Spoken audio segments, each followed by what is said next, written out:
Voilà, parlons à présent de politique et c'est le dernier élément de notre édition d'information. Nous allons donc voir ce que le mouvement des femmes du RPG a récemment fait dans la province des Suirs et particulièrement à Oyan 1. C'est dans le deuxième canton du Komo-Kango. Je ne vous en dis pas plus. Voici le reportage de Yves Oyono de notre rédaction. Le mouvement des femmes du Rassemblement pour le Gabon est venu rencontrer les principaux animateurs de ce parti de la majorité républicaine. Dans le deuxième canton du Komo-Kango, Geneviève Assongonolu et sa délégation ont été chaleureusement reçus par des rassembleurs mobilisés et disciplinés. La réunion était une réunion de prise de contact avec le bureau national, le bureau des femmes de la délégation du deuxième canton du département de Kango. Nous avons entamé notre tournée interprovinciale, nous comptons sillonner tout le Gabon, mais nous avons commencé par le premier canton de Kango, donc première étape, Oyan 1.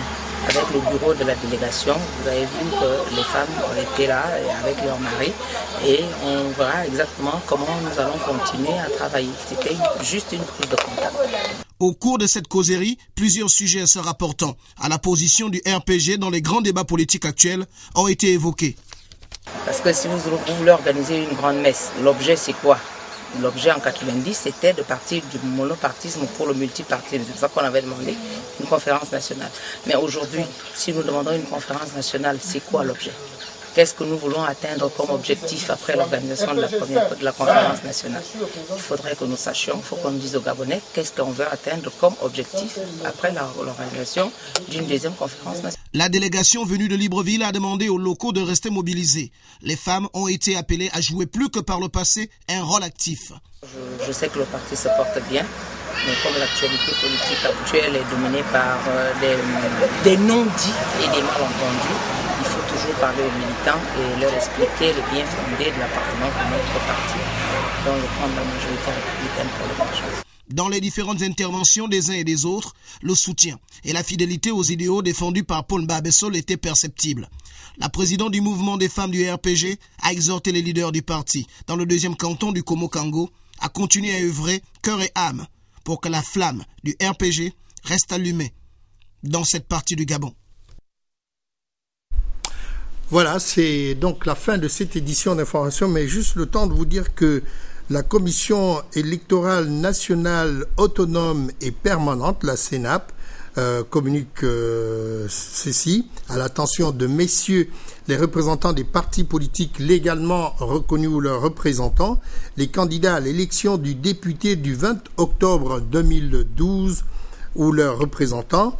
Eh bien, dans le cadre justement de la tenue très prochainement du scrutin pour l'élection du député du deuxième siège du Komo-Monda, canton d'Ikoitini, commune d'Ovendo et département du Cap-Estérias, du 20 octobre 2012, la commission électorale locale organisera donc une séance de travail à laquelle vous êtes tous conviés le vendredi 21 septembre 2012 à partir de 10 heures précises à son siège, sise à la salle polyvalente de Bicol.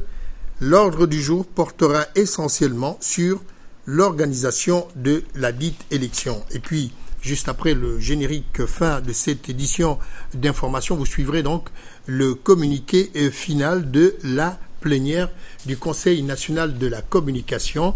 Cette édition d'information, l'artisan est bien entendu Christian Olele et toute son équipe technique. Et puis, nous avions pour la coordination de cette édition d'information Aline Njila, Malonga et bien entendu Ndiengi. Merci de nous avoir suivis. On se retrouve demain pour d'autres informations à la même heure.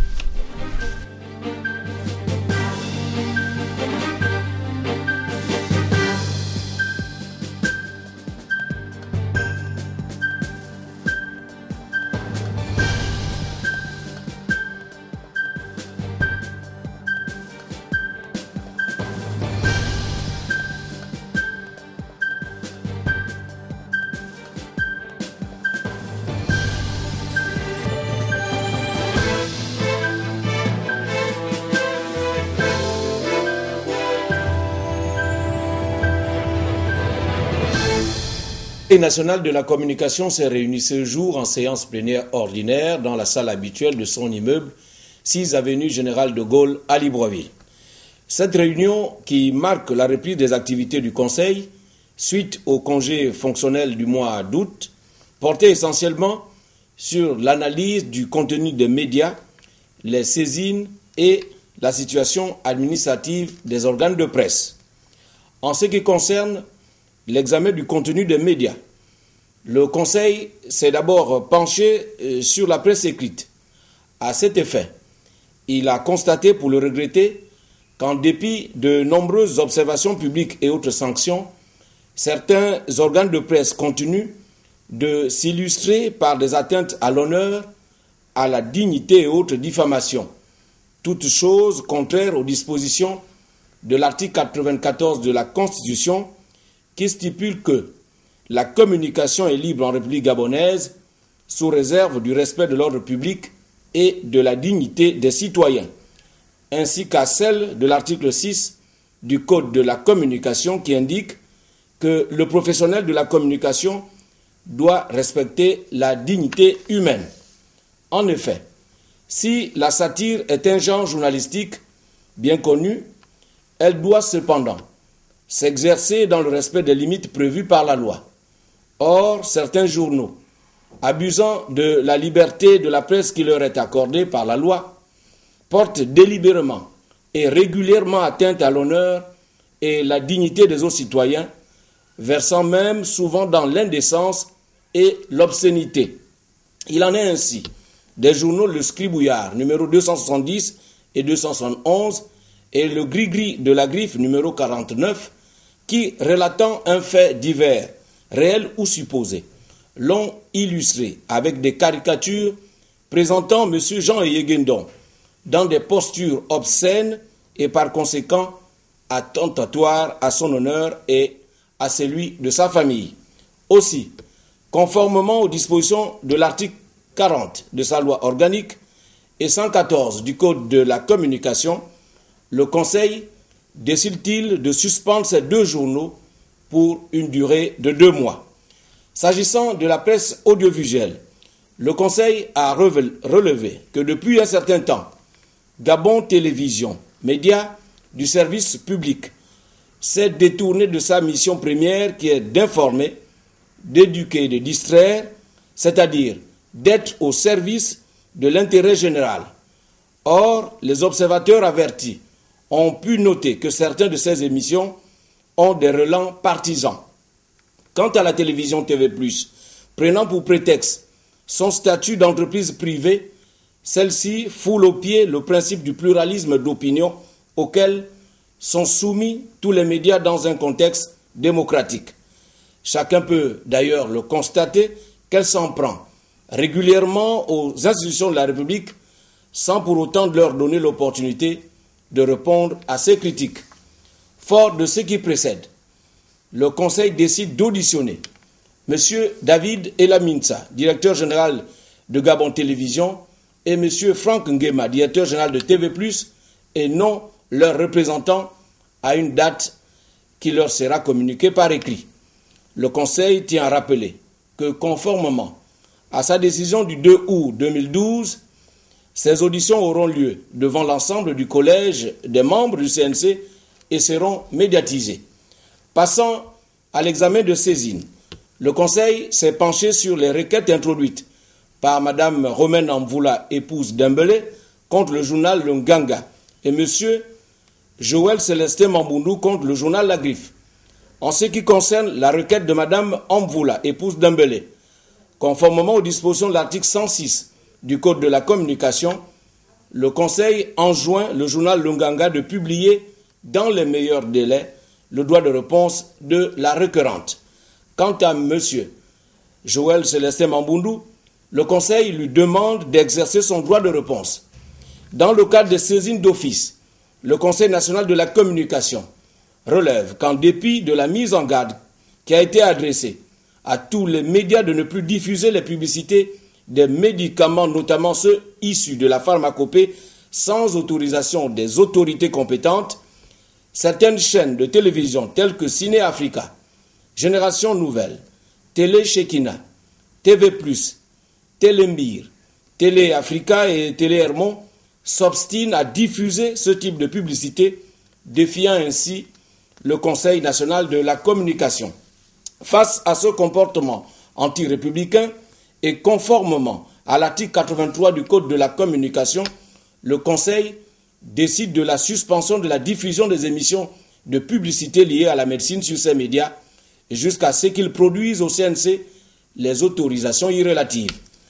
Ceux des organes de presse qui s'aviseront de ne pas se soumettre à la présente décision se verront retirer leur autorisation de mettre ou de paraître. Au titre des demandes, le Conseil a pris acte de la déclaration de changement de titre du journal La Clé, introduite par son directeur de publication, M. Sosten Mexandon. Ainsi, ce journal s'appellera désormais Taxi Bus, paraîtra chaque semaine et sera distribué gratuitement.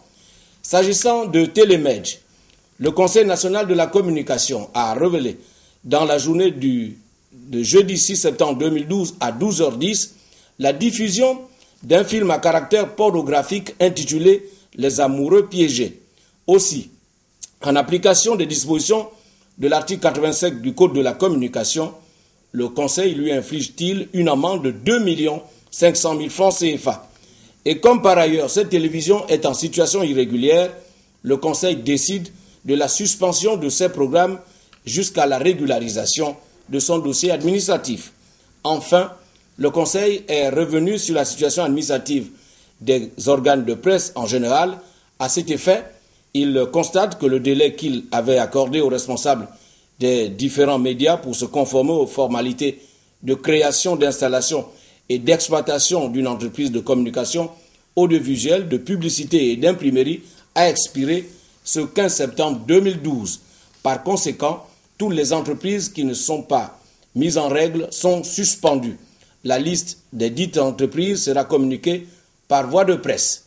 Ont siégé M. Guy Bertrand Mapango, président, Brigitte Anguille Diop, vice-président, Fidèle Echenda, conseiller membre, Faustin Onanga, conseiller membre, Gilles Terence Zogueobian, conseiller membre, Edwige Lydie Inyanga, conseiller membre, Toussaint Obamna, conseiller membre, Godel Inanga Indika, conseiller membre, le président Guy Bertrand Mapango.